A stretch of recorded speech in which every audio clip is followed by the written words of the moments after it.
Can you hear me? Thank you very much, Klaus, for inviting us to this interesting conference. I come from a leading Norwegian property company called Entra. We are working mainly with offices for the public sector in Norway, the big cities in Norway. Our company is owned by the Norwegian state, but we operate on commercial principles, which means that our owners, they have a required rate of return on every investment they do. Regarding today's topic, I think that collaboration between all the different parts in the value chain is the key word in succeed is ambitious for 2020.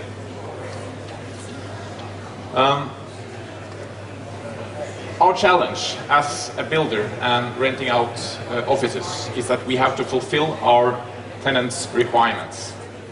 That's the situation today. But I think if we shall move on and achieve the vision for active houses in 2020, I think that we have to tell our tenants what their requirements are. We have to tell them the benefits, the challenges, and what they can obtain by setting active house as a standard for their location in our buildings. So we set some things about we as a property investor, a property developer, what must we do to obtain this and achieve the vision for active houses. As I said, the most important thing we can do is to challenge our tenants. We have to, together with our tenants, set clear goals so that we are very specific on what the building should be like. We, as an owner, we have to increase our skills when we buy architecture and advisors, entrepreneurs, contractors. We have to be very specific in what we order. We have to admit that we can be better on that than we are today.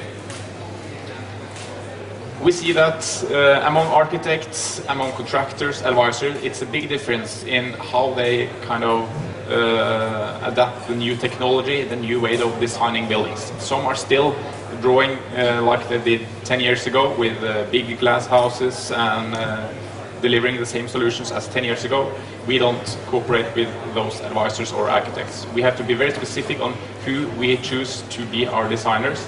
So that's one of the things that's important for us, to pick the right architects. We see that in some projects we don't find advisors in Norway that has the right competence.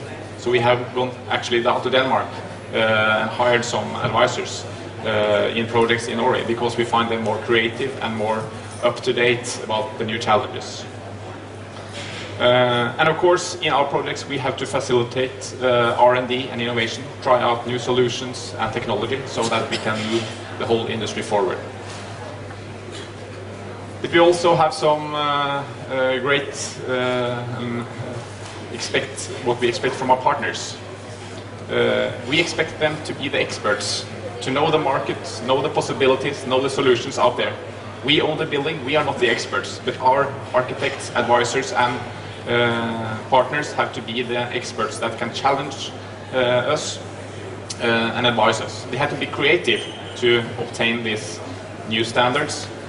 They must also see that a building process is an intersection between all the different topics.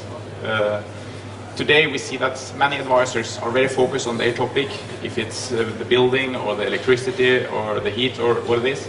But I think it's very important to understand that each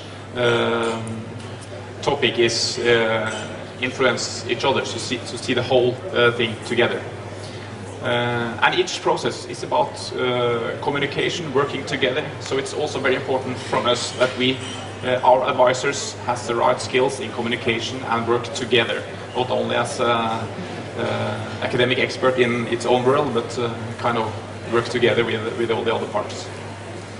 Just show you two examples that we are proud of. This is a total tear-down retrofit in Oslo. It's a protected building from 1964, which means that we can't do anything with the facade, for instance, and other things.